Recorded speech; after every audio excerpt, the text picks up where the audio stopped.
Hi, guys. Welcome to Cosmopolitans with Lauren. Can you believe I'm back? It has been such a doozy of a time.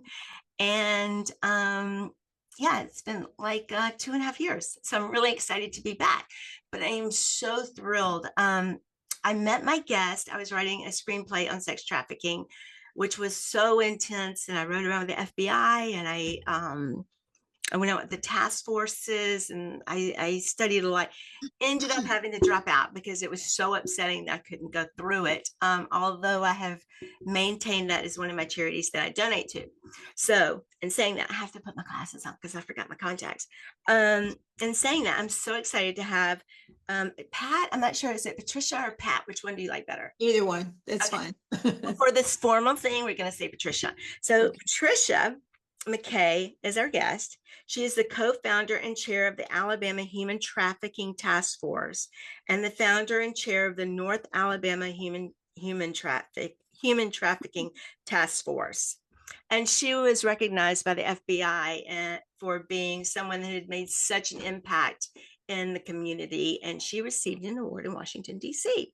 And she is dedicated to her life to this. And as being someone that just wrote a movie, did a screenplay and interviewed for maybe 4 months, it was shocking, depressing, draining. And I can't imagine being in this 24/7 such as you are. So tell us why you joined this, why you co-founded the human trafficking, and just take it from there. Where it all started. Well, in 2009, I was a member and still am a member of a women's group called Seroptimist International. And we help women with education grants and that sort of thing so that they can become empowered and stand on their own 2 feet. And so I was a district director, and I was asked by our club in Nashville to come up and install their officers. Well, I knew the words human trafficking, but that literally was all I knew. I knew nothing about what it was, how it happened, who was vulnerable, none of that.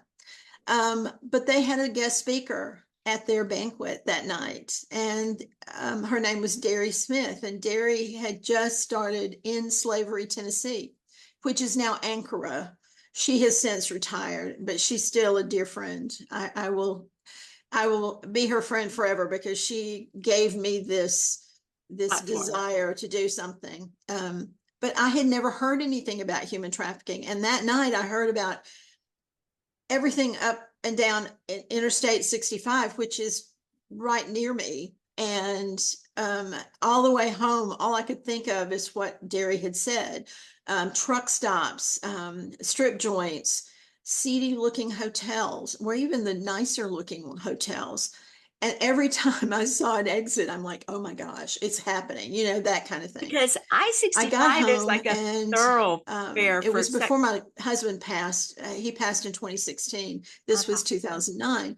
And I walk in the door and apparently had kind of a crazed look in my eye. And he said, so what's going on? And I said, well, guess what I heard about tonight? And I'm telling him, and I'm very animated when I am excited about something. And so he sat back and looked at me after I finished, and he said, so what are you going to do about it? Just very matter of factly. And I said, well, I don't know, but I've got to do something. So at the time, I was chairing a domestic violence awareness task force here in Huntsville, Alabama.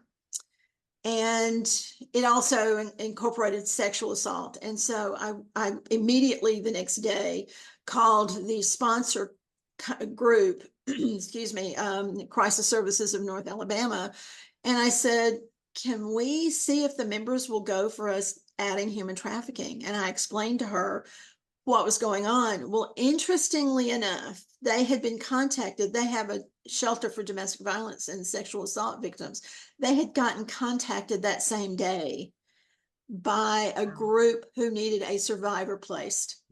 And they took that person in. She was 17 from Coleman, Alabama. I mean, the coincidence of it was just really kind of Let you strange. know it was something you needed to But it do. was, yes, it was kind of a, I don't know, they call it a God wink in some movies at Christmas time, but he was definitely playing with my emotions. Um, we added human trafficking to the task force. It became a very long name: domestic violence, sexual assault, and human trafficking.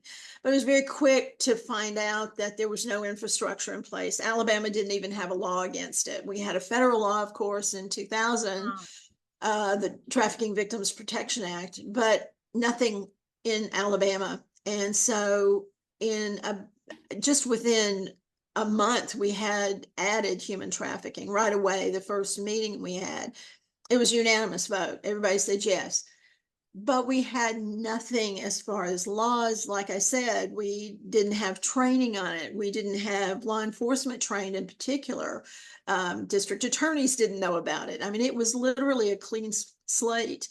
And we realized pretty quickly that all of that was in place for domestic violence and sexual assault. There are laws and restraining orders and all of these things. And so I decided we needed to have a separate task force. So we did. I did, whatever. It was a joint group. I mean, it may have been my idea, but it takes a village to pull these things off, and I would be remiss in stating otherwise. Some great people, great friends, who have helped me along the way to get these things established. My local task force is very near and dear to my heart, and we meet once a month, first Tuesday of the month, and just a great group of folks that come every month. Um, now the Senate meeting that I went to was very interesting as I was just starting to, you know, people that know me. I lived in California, and Liam Neeson was a really good friend of mine with the movie Taken. So that was my view of Taken, was how I viewed everything. And I went to y'all Senate hearing, and this is when y'all were trying to teach the police, the judges, etc., that they need to look beyond just a girl being a prostitute. Like there's markings, there's right. scarring, tattooing, and what to look for. So what do we look for? You look for someone who has, she may have bruises, he or she, it's boys and guys get trafficked as well. They may have bruising, but they're usually under a sleeve, or not as visible, because traffickers know how to beat someone, and discipline them, because that's their way of disciplining, um, so that it's not shown visibly. The tattoo certainly is a big thing. There's not every human trafficker actually does the tattoo, but there's a lot of them that do. And it's usually just a territorial thing. They do it to show, this is my property. When Well, I did, branding, is that's still there's some brandings. Yeah, there was a story out of the Chicago area that a trafficker was big Dallas Cowboy fan. And he had one of those big rings with the star on it, and he would Mhm, brand his girls with that. And I mhm. can't even imagine. That's just horrific. and when Absolutely. and once again, we want to thank Armed Radio for giving us this ability to talk about this, because it is, I'm not asking for any political statements right now, but with the open border, we're seeing a lot of human trafficking as far as labor. I'm going to open up, but I'm not going to name the warehouse. It's a large business, but the warehouse got raided, and they had like a 24, little migrant 8-year-olds running machines and stuff. And then you've got obviously the sex trafficking that's going on. And I've been to the border, and I see where they they're wearing little bracelets to, and that's how much money they owe the cartel for bringing them over, or that they're going to have to be a sex slave and produce this amount of money to get out, which is basically, they're never going to get out. Are we True. seeing a lot of immigrants that are forced into sex labor and physical labor, where you are and what you're tackling? Alabama has an influx of immigrants, a lot of children that they come, they get registered in school and then they disappear. You know, we know that they were here at one point, but we don't know where they are. Our law enforcement folks and all of our social groups, NGOs are really working very, very hard to try to locate them and take care of them. But, you know, it's almost an impossible Possible. dream to be able to do that. Because I know that we've got like 250,000 children that have been dispersed. All we just don't know where they are anymore. Right. Well, and And that goes with the group that I'm talking about. Unaccompanied minors is what they're calling them. And mhm. you know, you lose track of them if they don't come back to school, or if they're not in a particular area where they've said they were going to be, parents or not parents because they're not with parents, but, you know, I don't know what you would call it, foster parents or whatever. Uh, they're just gone. We don't know where they are. Let me ask you, in saying that, when you have something like that, like a unaccompanied minor, and their parents are left behind, like I feel so unfortunate for these people that put all their money together just to get their children to the United States. And so we've got an unaccompanied minor that shows up. Who are they placed in a foster system? And then that's when we lose them? Or is it that they just kind of come and they're let free?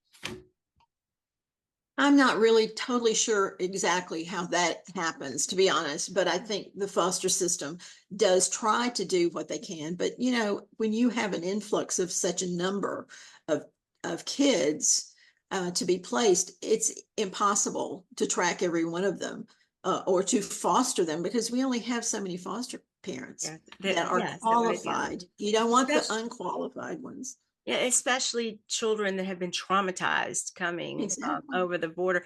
And I really became, after I started writing this movie, and I dropped out, and I'm going to have the producer on talk about it. Um, but it just became too emotional, because like I would ride with them and they would know that this was um, a sex house. I forget now what they called it, but they couldn't charge it that day. They had to get a judge order. You know, it was just like, it seemed so complicated to rescue people that we knew needed rescuing. You know, we can arrest people on the side of the sidewalk for being drunk, but it just like, it looks so hard to rescue these people that needed rescuing. And so that's when and then I read an article about that they found a 4-year old at the border that, excuse me, people, this is an R-rated show, that had 4 different semens in her. She's 4. You know, she's going to be broken the rest of her life. Absolutely. And that's when I was like, you know what, I have to get back involved in this. This is where I have to. I can't sit by and let this go on, because I led a very traumatic childhood as well as an adulthood, and you just, that never leaves you. And the thought that you gave your whole career to this, I can't imagine you, the things you've seen and done, you going home at night and being able to enjoy a movie. Or I mean, it seems like you would always be working. Am I correct? Well, now let me explain what I do. I don't do services or direct contact. Um, we direct people, a survivor or a victim. If we know there's a victim that needs to be rescued, we will talk to police, law enforcement, such as FBI or Homeland Security, or local police, whichever is pertinent to the situation. But we don't do direct services. It's there is a need for direct services, let me tell you, because there's so many kids and young adults and older people who are being trafficked that need placing. We have Older very people. little. Some older, yes. One of the shelters in Alabama, the founder of that, the Well House, is a shelter that's been around for 13 years, I think. I think I've They heard. only help female victims 18 and over. And then a couple of years ago, they started a children's facility, which they do wonderful work. But the original founder of the well house told me once that they had helped rescue from ages 10 to 52. So that, yes, so that tells you that even though someone says, oh, well, she's just a prostitute, she's 50 years old or 45 years old, that's not necessarily the case. It's very probable, let's put it that way, that she's been trafficked. And men are trafficked too, or guys are trafficked too. About 30% of all trafficked victims are male. We forget that. As in sexual That's trafficking? sex trafficking even. Oh, not even labor trafficking. No, That's I think it's surprising. primarily, I don't know the numbers on labor because we're just getting, well, we've had labor trafficking in Alabama, but we've just started learning about it and seeing how far reaching it is. We have chicken plants and we have construction issues here and there. And we also have big manufacturing companies, nationally known ones, which I will not mention on air.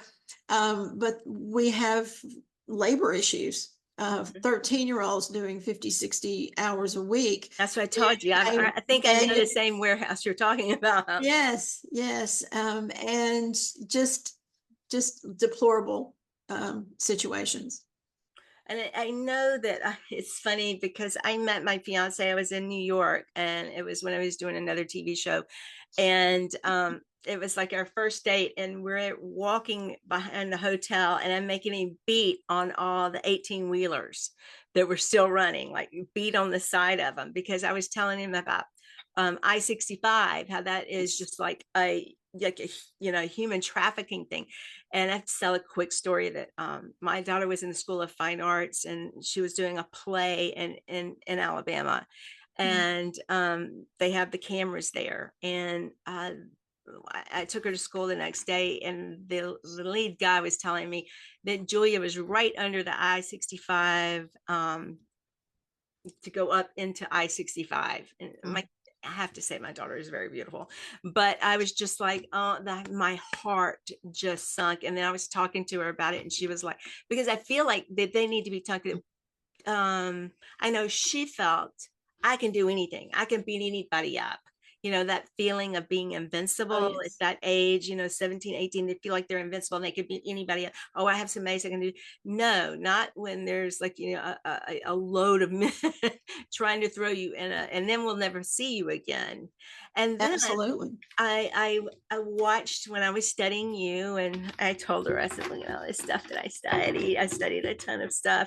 But as I was doing that, it led me to different sections. And I was reading about where all of a sudden Phoenix has become this huge child abduction place where people just get out of the car and go and grab a woman who's got her kid at the supermarket. It is that brazen right now. Is it that brazen in Alabama, or is No, it just? it's more hidden here, but what I'm trying to do is raise awareness that it is happening, convey knowledge through learning and training and that sort of thing. We just had our 11th annual Human Trafficking Awareness Summit in Montgomery this past weekend, Thursday and Friday, actually. And that is the premise of having that event, is to let people know that what it is and what to look for, and some of the vulnerable folks that get pulled into this. Because I know Kids. you said something about COVID, how COVID saw a click up um In our familial trafficking, yes, ma'am. tell me about that, please. Well, you've always had the grandpa, the Uncle Joe, and parents who have trafficked their kids, but it's never been to the level that it is now. COVID, during COVID, people were losing their jobs or weren't working for whatever reason. And they have to have money for rent or house payment or gambling or drugs, whatever their need was. And here was little Johnny or little Susie sitting there in the living room on their computer or laptop or whatever. And they're going, here we go, Mm-hmm. and through a computer, they can contact anybody they want to. we did have an uptick in it. Familial trafficking, I don't know. It just, that breaks my heart worse than anything. Human trafficking is just, it's instilled in me that I have to do something about it. For 15 and a half years now, I've been doing something, raising awareness, feeding information to the legislature through the state task force.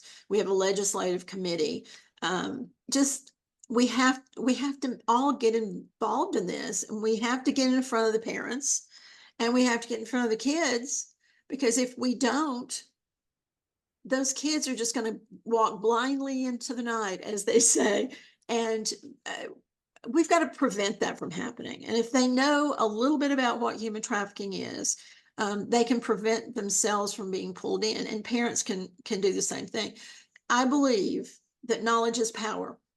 If you don't know something is happening, you can't do anything about it. But if you know about it and you know how to recognize it, then you can escape it potentially, at least potentially. So what should our like I was reading subjects about it where you said it could be in your neighborhood, it could be at your schools, it could be what do we look at? Like if I was this my neighbor, I would not even assume anything would be happening to the kids in my neighborhood. And I've been a school teacher with special ed for 4 or 5 years, and what are the things that we need to be looking out for? If a child is trafficked, it doesn't mean that they are physically moved. The word trafficking is a little bit of a misnomer in the sense that they can be trafficked and still be home. They would sneak out at night, for example, or, that sort of thing. They may not be the smartest kid in the class. They may nod off in the afternoon when, they didn't get enough sleep. They may have marks on their body. They may have this self-esteem issue.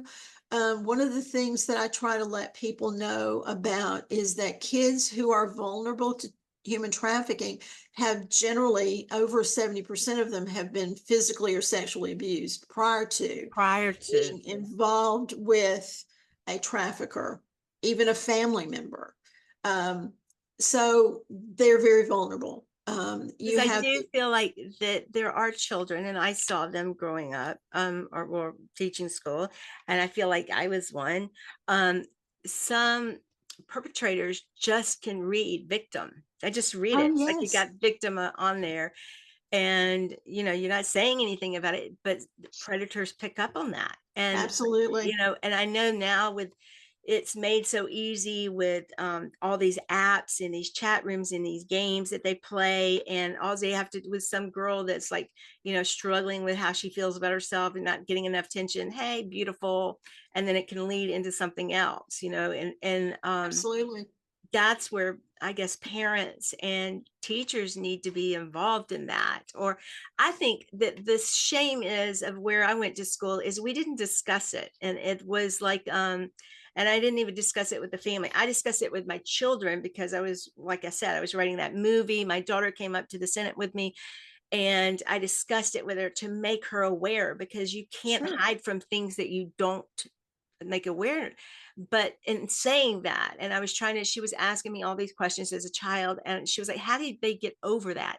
And do y'all have a trauma center that you send people to? I mean, how could you possibly ever get over that? Trauma informed care has to happen, or a victim will never get through it, through the crisis that they face in trying to get back into a normal life. Trauma can take its toll, even small traumas. But can you imagine having to be intimate, or let someone be intimate with you over and over and over every day? Total strangers. You've never met them, but you're having to have sex with them. That And has you got to have be to one. bring in a certain amount of money before they can go home, Exactly. or They they'll be have beat. quotas. And if they don't make the quota, they get beaten, or they, whatever, or starved, or no drugs tonight, that sort of thing. Mm-hmm. It's, it's one of the most horrific um, crimes that I've ever heard of. It just breaks my heart to know that there's so many victims out there that are still in that life. And I And just there's want to, so many victims that are grateful to their Johns. Like, oh, you absolutely. saved me from my family. You saved me, and then they grow to be I know as a domestic abuse survivor, you kind of grow to be like, okay, thank you. Everything doesn't seem so bad. You're numb. You're just kind of a numb person to everything. But I was looking at the statistics, and I saw something like there was 6 times to 69 times somebody will try to get out of human trafficking and get back in. And So there's 7 times that people try to get out of a domestic violence situation. Same kind of thing. mhm, It's one of the things that traffickers do is that they groom their victims. They groom them to trust them or become dependent upon them. If it's a girlfriend boyfriend situation to start out, you know, they're going to profess love and they're going to give them gifts and things of that nature. And then they say, I'm running out of money. I need some money. Can you do this one thing for me one time? I read And that. yeah, and no matter how much they didn't say no, they end up doing it because the guilt trip, and the guilt trip gets the trafficker to know if she does it once, she'll do it again, however many times I wanted to do it. Mhm. And he's right. Are you seeing an uptick in illegal right now with illegal immigrants coming in? Are you seeing an uptick in sexual human trafficking with illegals? I know I read that your hotline speaks Spanish and Russian and Mandarin. Are you seeing an uptake in those kind of not citizens, international people? I don't have any statistics on that. I really don't. I just know that with the new presidential administration coming in, that's probably going to dwindle, Yeah. diminish, whatever the word is, because they're deporting those. No other comment on that, please. But yeah, Yeah. I think anytime you have um, whether it's an illegal or someone who doesn't speak English as well as the next person, they're foreign born. Mhm. Um, you're going to have risk of this kind of thing. Traffickers look for vulnerable people. They're not going to go for the real confident kids or people. They're going to go to the ones that are, like I said, the word vulnerable, I don't want to overuse it, but that's exactly what they are. It's the kids who've been sexually or physically abused, as I mentioned. They're going to be kids that they're identifying different genders, LGBTQ or whatever the acronym is now. I don't care how any of us feel about them personally, religiously, or personally, they are at risk, at very high risk, I because read that. they're very ostracized from society in general, from their families. Their families send them away. Their peers at school ridicule them, bully them, beat them. I mean, it's a terrible life that they have. Most of them, not, I can't say 100%, but there's an awful lot of them that are so vulnerable to just somebody being nice to them. Well, Yeah. guess what? Traffickers will be nice to them and start that grooming process. And once that starts, oh my gosh, it's either a boyfriend girlfriend situation, um, or a father figure, mother figure kind of thing, depending on whether it's a male or a female trafficker. And there are women who traffic. That's what I was about to ask you. I noticed in one Yes, of your lectures the other day, you were saying that women do traffic, and I never, ever occurred to me that women would be trafficking people. anybody can be trafficked and anybody can be a trafficker.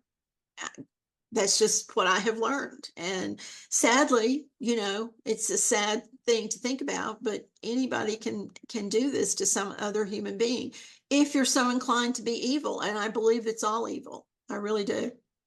Because do y'all have like just a task force, or does around the world, around the United States. Is there a specific task force that just handles the human trafficking and human labor? But I mean, I know about ICE. I've got a brother that's in ICE, and I know about Homeland Security.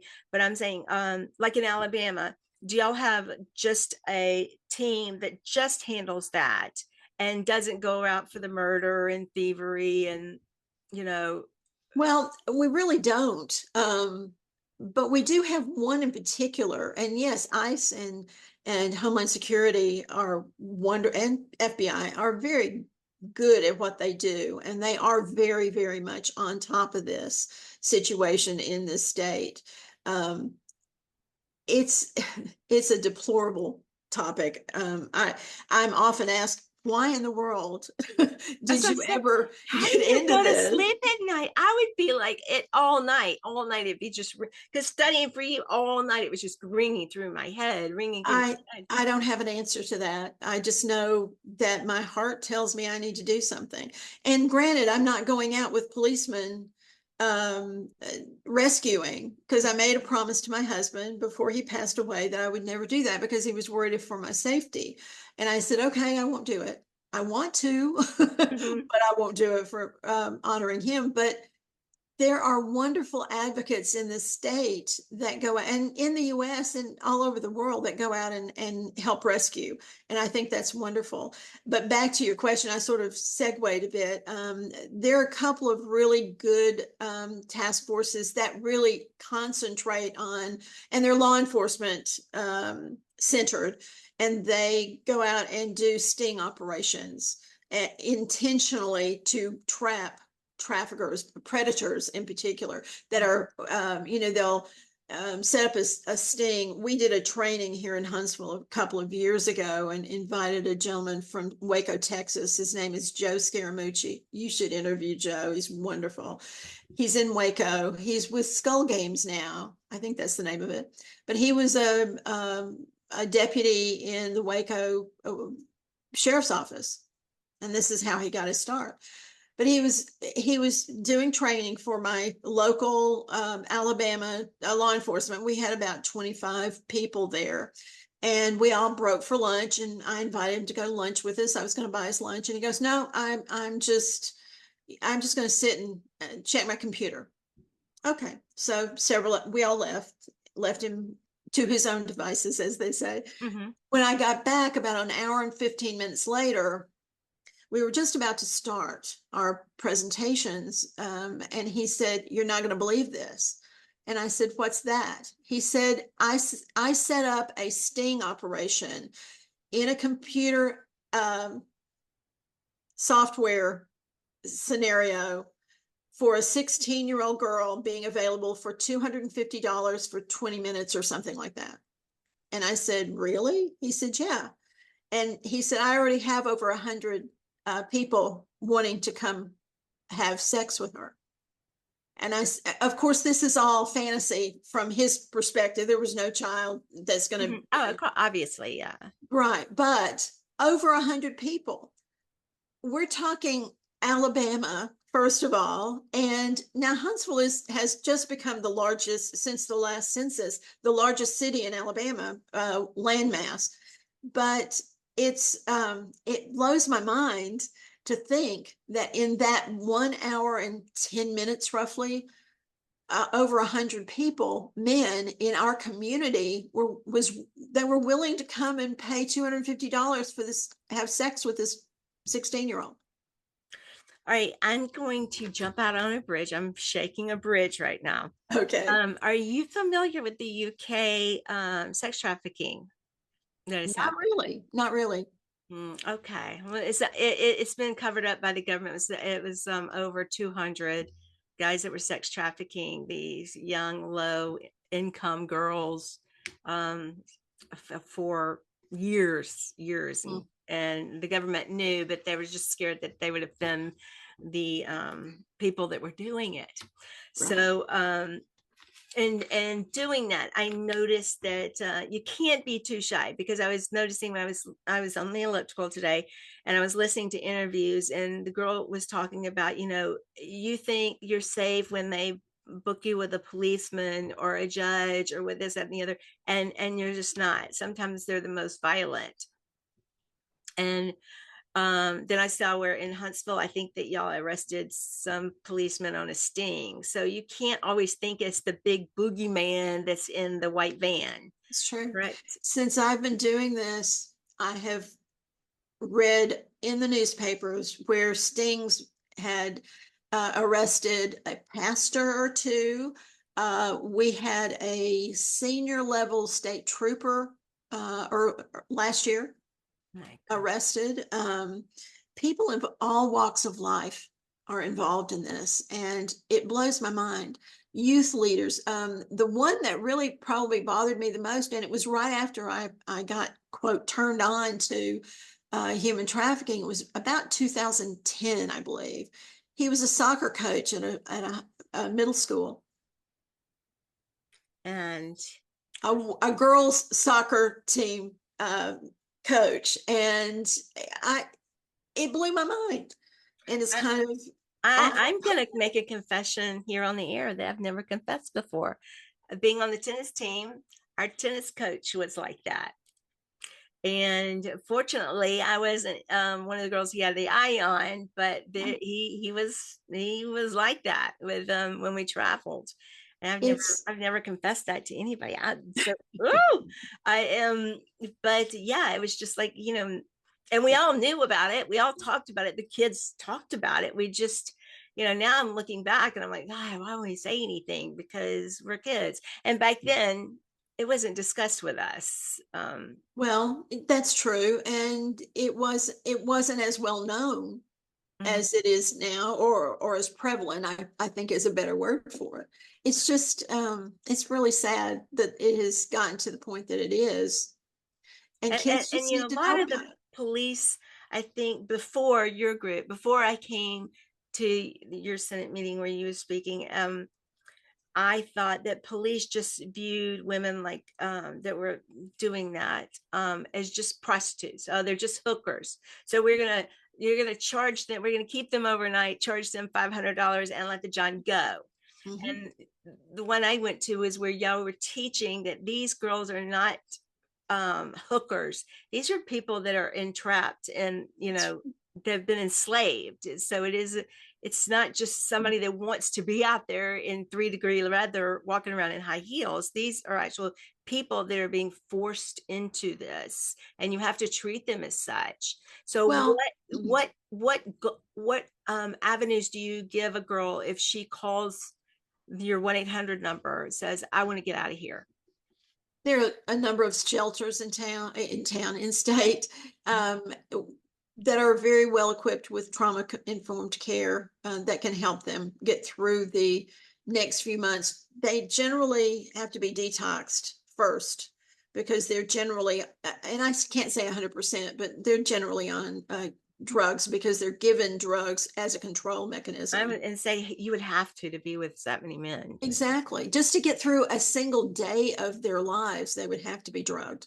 That's just my opinion too. Yeah. And so you would send them to just would they, if they were scared and they called me like, I'm in a hotel room and he's, I'm going to be out by, I have to be out by 7 o'clock tonight, make $1,000. Would y'all send a police car to pick them up, or would you say, no, you're going to have to leave and go to a center? It would depend on the situation. But generally police take care of that. Do y'all ever have like someone, I know the answer to this, someone that you put up as like, look, this girl beat the odds? And we do have survivors who will talk. As a matter of fact, this past weekend at our summit meeting in Montgomery, Alabama, we had a survivor who has been out of the life for several years. She's wonderful. I loved hearing her story because she has started an organization of her own, a nonprofit, to help others who are going through this. Her name is Jennifer, and just a delightful speaker, and just so, I don't know, it does something to my heart when I hear her story. But she was groomed from pretty much birth. And yeah, By and familiars? by an uncle, yeah. Mm-hmm. And sometimes it's a grandfather, sometimes it's it can be a brother, an older brother, or that Older kind of thing. brother's friend. It can be a parent. It's just, yeah, exactly. And do you see a It's lot of just that sad. with It's just a with sad the situation. familiar family? Do you see a lot of that entailing with drugs related or not? I don't know that fact. Mm-hmm.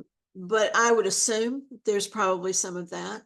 If the reason that they are wanting to make money is related to drugs, I can see that being one of the enticements, if you will, or reasons for keeping those girls and guys involved in what you want them to do.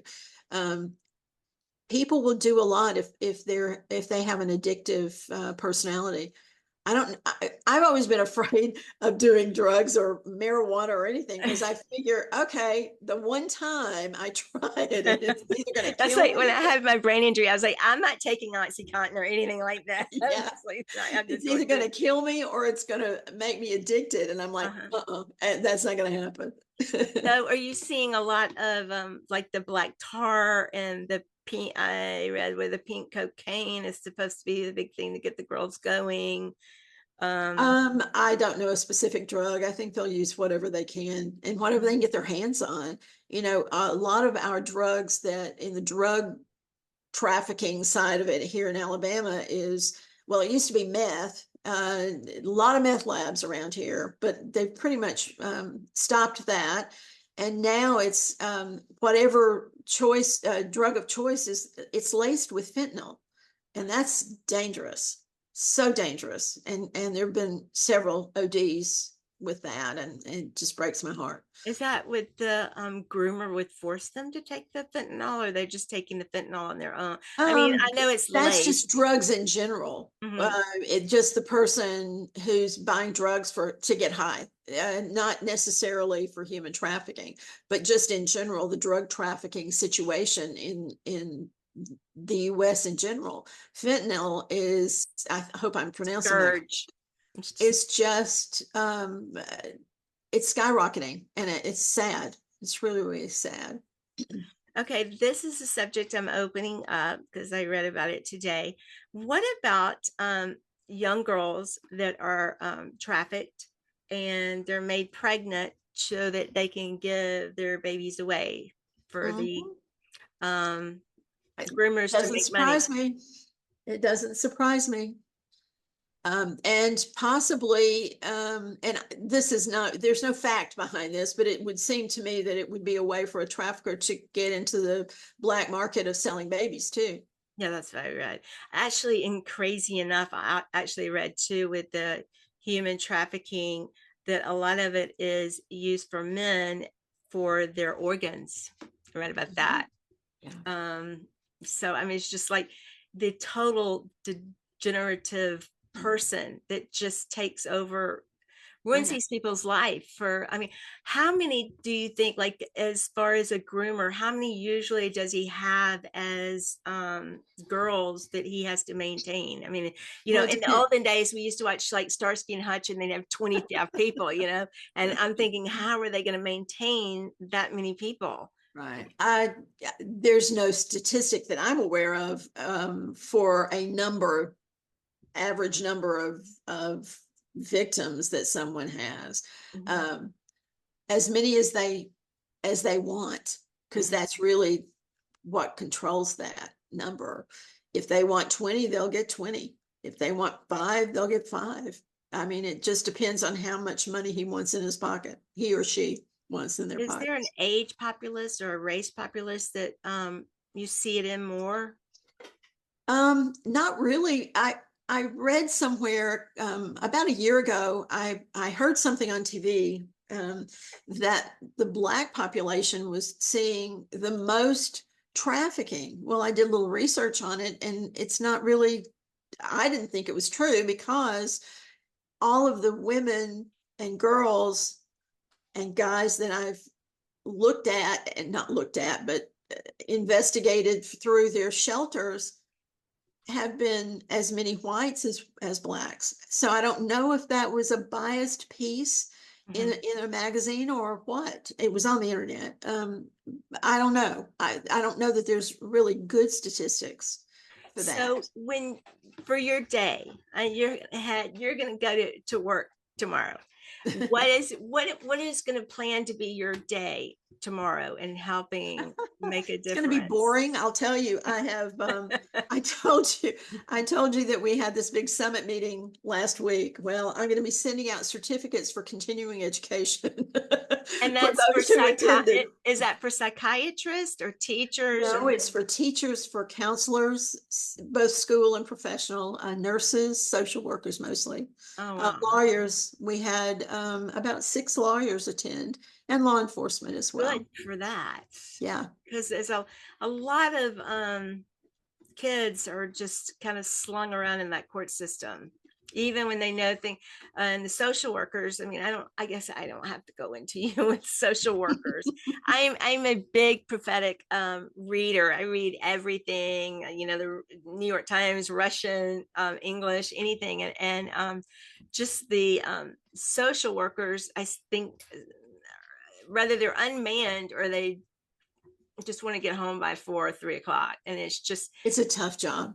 It's a tough shocking. job for Yeah, them. I can understand that, but you need to pass it over. I to this day I go to sleep at night as I used to teach swimming to the underprivileged kids at the downtown YMCA, and I ran it. And to this day, every day I think about this little girl. I was 23 years old, 24. I didn't know what I was doing. Little girl had a an iron mark completely on her back.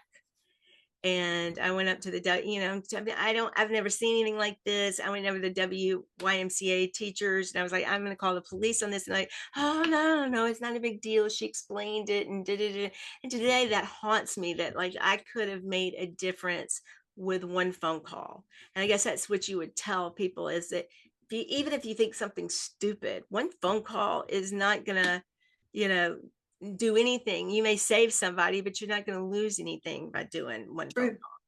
And that's where what the premise of the Blue campaign through Homeland Security is all about. If you see something, say something.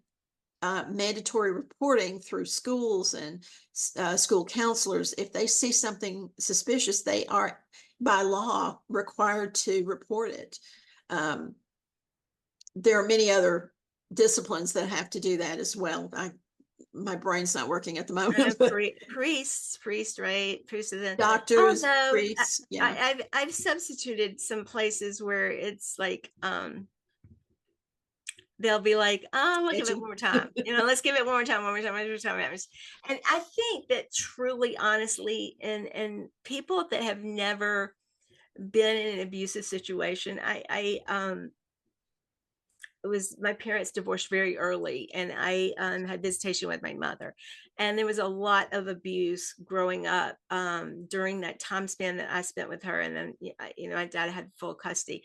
um, but if you haven't lived that life, you've only lived like kind of like a normal life, you cannot understand the way people act, to this day, how I act and how I feel and view people, and this, that, and the other. And it's I think it's very important for people to make themselves aware, because it is a scourge on the United States, and not the United States, in the world right In the now. world. It Yeah. seems like there is no conscience, reading about the border where the cartel just shoot the kids if they get too tired, and or they just or they drag them from their mother. And it's just, you wonder what kind of world we're living in, you It know is scary. It is scary.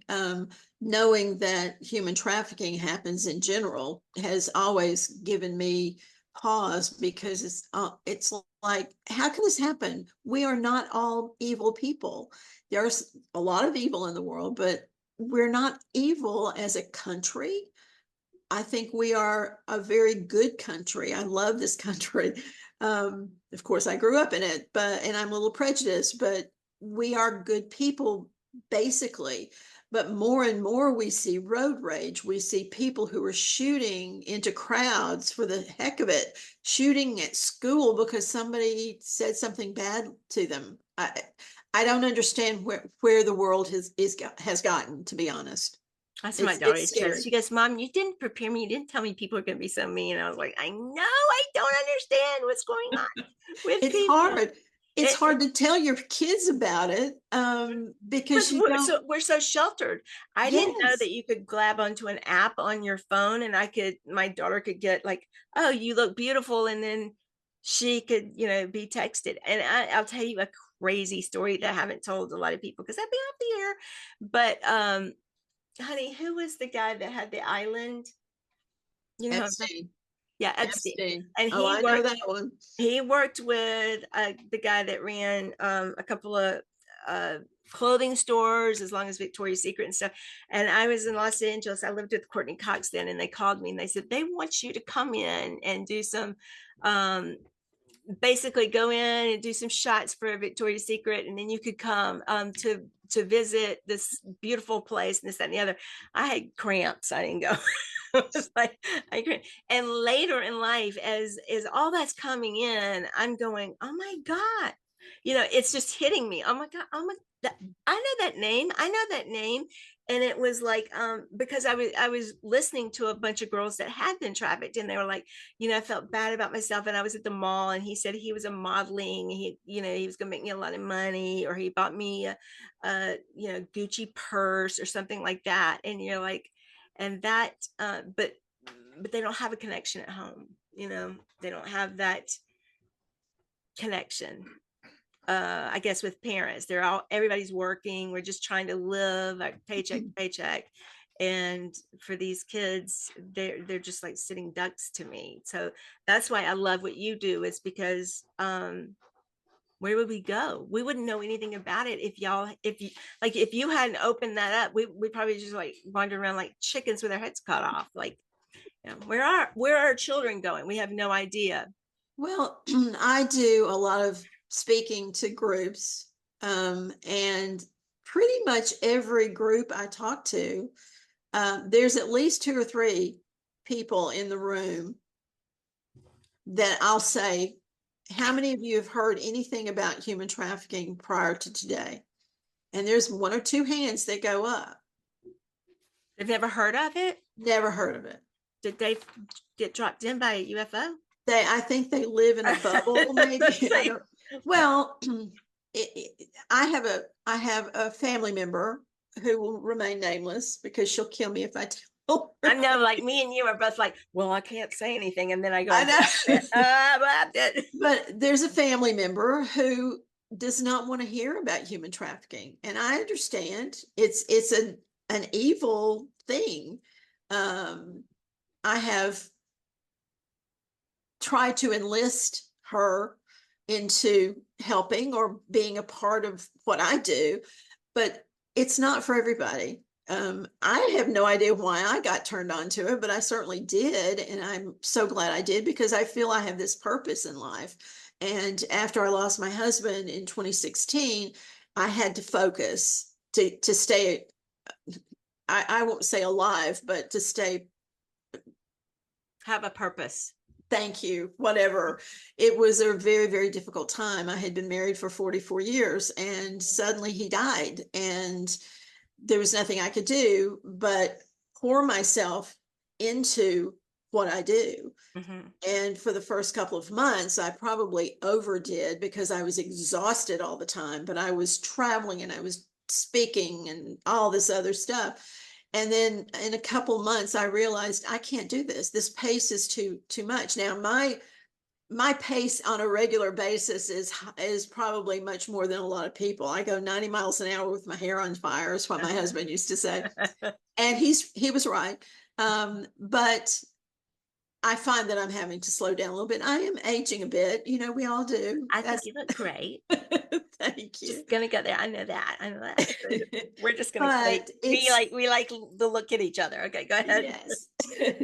But it's not a subject for everybody. And I think knowing that my family member is feeling that way, then it tempers my enthusiasm for doing this. I have to realize that it's not for everyone to do or to hear about. So it's a scary I can subject. remember, like, when I was writing the movie, the producers gave me audio tapes to listen to, all different kind of audio tapes, and I would listen to them, and I'd shut them off after 15 minutes. I was like, I can't, and they kept calling me, going, have you been through all the tapes? And I'm like, oh my God, I could only go through 15 minutes of the first tape. I mean, because we had like 4-year-olds, and it was crazy, but I was like, I can't listen to this more than this amount of hours. It's requiring too much of my time.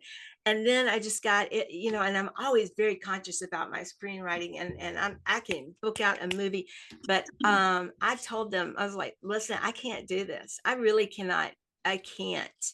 And Yeah. it was funny because I went to New York to do some stuff, and I met my fiance, and we were going to date, and I was like, I need you to beat on all those tractor trailers, okay, and any kind of truck stop we go to, I need you to run around and check around and make sure. And he's like, you're being so ridiculous. I was like, no, I'm not. Let me show you the stats. And that was maybe 8 years ago when I was telling him that. So I mean, we've known about it. It's just, unfortunately, with what's been going on in the world, it seems to have taken on quite a bigger population and Well, more.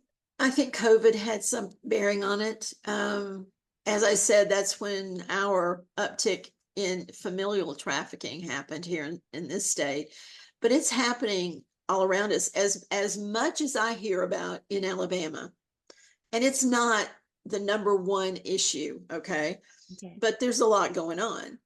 I read it says Labor, second. I read it was second. And you got the gang and drug violence, and then human trafficking. you're right. And so you look at Mississippi, you look at Texas and California and those states, and they have a much bigger problem than we do. Florida, oh my gosh. Oh my gosh. Oh my gosh.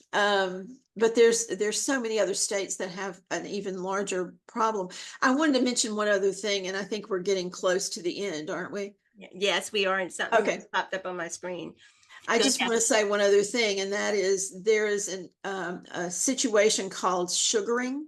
Do you know about sugar babies? Sugar. Oh, I know about sugar babies. Okay, sugaring is the topic that we call it in Alabama, and the University of Alabama, Crimson Tide, Roll Tide, and all that, football wise, is number I know. 8 or something like that in the U.S. for sugar babies. It has been in the Somebody top tried 10. to lure my daughter's friend into sugar babies. Mhm. And okay, I know my producers are going, okay, you got to go. You have been so interesting. So what line does anybody need to call? Can you give a number or a website for people to call? I go to the website is probably the best way. The state task force is enditalabama.org. Okay. And there's phone numbers and all sorts of contacts that you can read about and learn if that's the purpose. So Well, it has been an absolute pleasure to have you. thank you. I've been so wanting to meet you since I um saw you speak. And kind of made my way over, and I had some friends take me over to meet you, and but it was great. But anyway, I just Well, wanted to thank you. say Armed Radio has been so excited about, they've never done a topic like this, and we've been so excited about having you on, and I hope you come back another time. I And will be glad to, and thank you for having me.